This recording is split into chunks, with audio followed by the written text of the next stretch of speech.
오늘 함께 읽으실 말씀은 사무엘하 16장 1절에서 14절까지 말씀입니다. 다윗이 마루턱을 조금 지나니 무비보셋의 종 시바가 안장 지은 두 나귀에 떡 200개와 건포도 100송이와 여름과일 100개와 포도주 한 가죽 부대를 싣고 다윗을 맞는지라. 왕이 시바에게 이르되 내가 무슨 뜻으로 이것을 가져왔느냐 하니 시바가 이르되 나귀는 왕의 가족들이 타게 하고 떡과 과일은 청년들이 먹게 하고 포도주는 들에서 피곤한 자들에게 마시게 하려 함이니이다. 왕이 이르되 내 주인의 아들이 어디 있느냐 하니 시바가 왕께 아뢰되 예루살렘에 있는데 그가 말하기를 이스라엘 족속이 오늘 내 아버지의 나라를 내게 돌리라 하나이다 하는지라. 왕이 시바에게 이르되 무비보셋에게 있는 것이 다 내 것이니라 하니라. 시바가 이르되 내가 절하나이다 내 주 왕이여 내가 왕 앞에서 은혜를 입게 하시옵소서 하니라. 다윗 왕이 바후림의 이름에 거기서 사울의 친족 한 사람이 나오니 게라의 아들이요 이름은 시므이라. 그가 나오면서 계속하여 저주하고 또 다윗과 다윗 왕의 모든 신하들을 향하여 돌을 던지니 그때 모든 백성과 용사들은 다 왕의 자유에 있었더라. 시므이가 저주하는 가운데 이와 같이 말하니라. 피를 흘린 자여 사악한 자여 가거라 가거라. 사울의 족속의 모든 피를 야훼께서 내게로 돌리셨도다. 그를 이어서 네가 왕이 되었으니 야훼께서 나라를 내 아들 압살롬의 손에 넘기셨도다. 보라 너는 피를 흘린 자이므로 화를 자처했느니라 하는지라. 스루야의 아들 아비새가 왕께 여짜오되 이 죽은 개가 어찌 내 주 왕을 저주하리이까. 청하건대 내가 건너가서 그의 머리를 베게 하소서 하니 왕이 이르되 스루야의 아들들아 내가 너희와 무슨 상관이 있느냐. 그가 저주하는 것은 야훼께서 그에게 저주를 하라 하심이니 내가 어찌 그리 하겠느냐 할 자가 누구겠느냐 하고 또 다윗이 아비새와 모든 신하들에게 이르되 내 몸에서 난 아들도 내 생명을 해하려 하거든 하물며 이 베냐민 사람이랴. 야훼께서 그에게 명령하신 것이니 그가 저주하게 버려두라. 혹시 야훼께서 나의 원통함을 감찰하시리니 오늘 그 저주 때문에 야훼께서 손으로 내게 갚아주시리라 하고 다윗과 그의 추종자들이 길을 갈 때에 시므이는 산비탈로 따라가면서 저주하고 그를 향하여 돌을 던지며 먼지를 날리더라. 왕과 그와 함께 있는 백성들이 다 피곤하여 한 곳에 이르러 거기서 쉬니라. 아멘.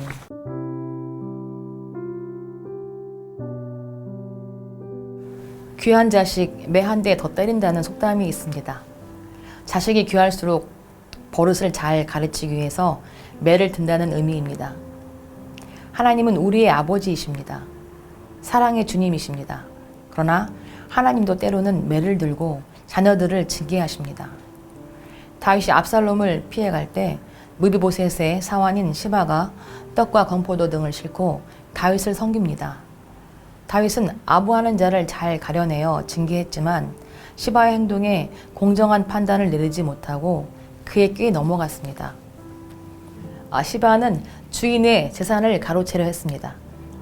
선물은 사람의 길을 부드럽게 하나 뇌물은 판단을 흐리게 하는 것입니다. 사람은 약할 때 오해하기 쉽고 판단력이 흐려져서 시험에 들기 쉽습니다. 약삭빠른 시바는 바로 그 점을 노린 것입니다. 시바는 다윗의 고지식함을 비웃고 자기 목적 성취를 기뻐했을 것입니다. 구약 성경에서 재판관이 판결을 내릴 때 반드시 두 사람 이상의 증인이 있어야 한다는 규정을 둔 것은 누군가 거짓 증언을 하면 억울한 판결이 나오기 때문입니다. 그런데 다윗은 시바 한 사람의 말만 듣고 곧바로 판결을 내립니다. 이것은 다윗이 아직도 분별력을 회복하지 못했다는 것을 의미합니다. 밧세바를 취한 후 잃어버린 분별력이 20년 가까이 회복되지 못하고 있는 것입니다. 이처럼 분별력을 잃으면 억울한 피해자를 만듭니다. 시므이는 사울 집안의 사람으로 사울이 몰락될 때 아마 관직에서 쫓겨났을 것입니다. 다윗에게 원한을 품고 다윗이 번영할수록 분노심이 더해갔을 것입니다. 그래서 다윗의 재난을 보면서 악담을 퍼부었습니다. 당시 유대인들은 악한 죄인을 만나면 죽을 때까지 돌을 던졌다고 합니다.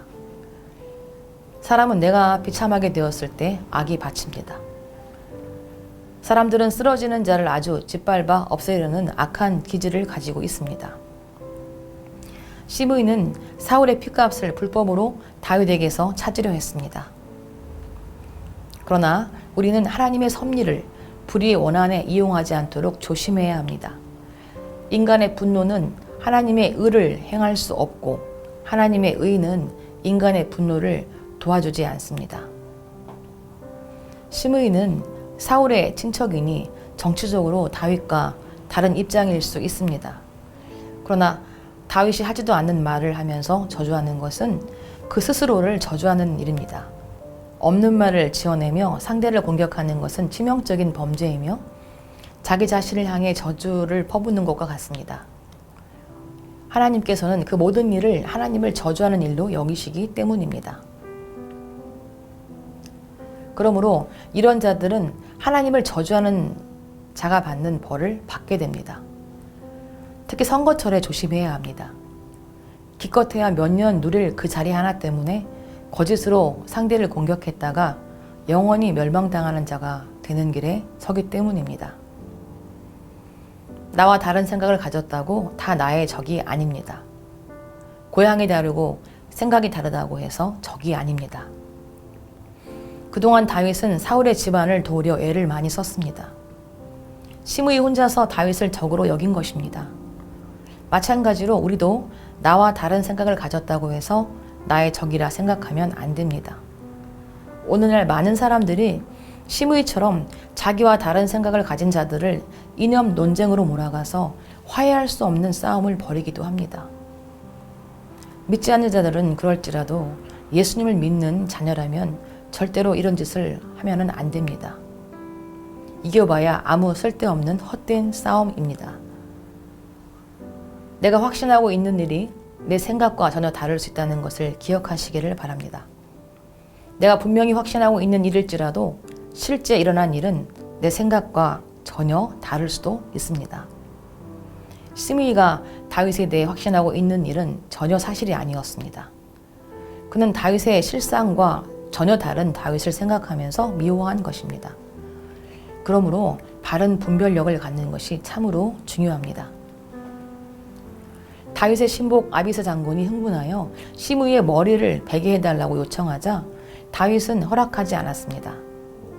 그가 저주하는 것은 야훼께서 저주하게 하심이라고 아비새에게 말했습니다.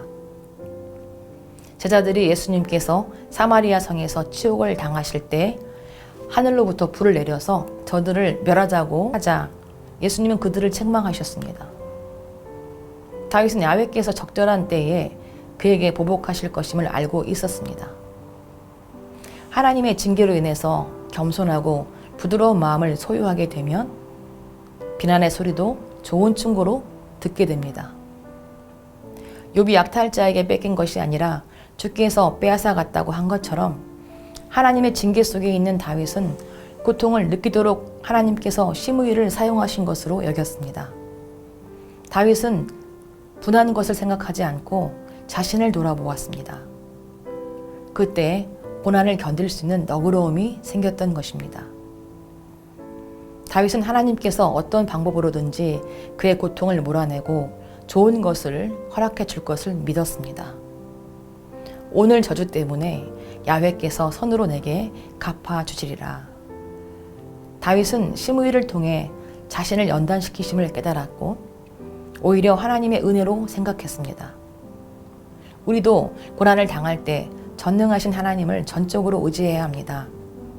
시므이는 계속 산깃딸을 따라오며 저주했지만 돌을 던지고 먼지를 날렸지만 다윗은 끝까지 참았습니다. 시바의 거짓말을 그대로 믿었던 것이 다윗이 아직 분발력이 회복되지 못했다는 것을 뜻한다면 시므이의 저주를 참고 견딘 것은 다윗의 그 신실했던 분별력이 회복되고 있음을 뜻합니다. 아들 압살롬에게 쫓기는 고통을 겪으며 다윗은 그 옛날 신실했던 믿음을 서서히 회복해가고 있습니다. 이런 의미에서 고난은 믿음을 회복하게 하는 훈련장입니다. 고난이 왔을 때 주께서 나에게 고난을 허락하신 선하신 뜻이 무엇인지 깨닫도록 기도해야 합니다. 비록 고난으로 왔지만 이로 인해 내 삶에 이루어지는 것이 더 큰 복이 되기 때문입니다. 오늘 우리도 다윗을 따라가던 신하들처럼 침묵하시는 예수님과 함께 사람들에게 업신여김과 거절을 당할 수 있습니다. 아비새처럼 참기 어려울 때가 있습니다. 그러나 예수님이 돌아오실 때는 하나님께서 이러한 충성에 충분히 보상해 주실 것을 믿으시길 바라며 오늘도 말씀과 함께 승리하시기를 축원드립니다.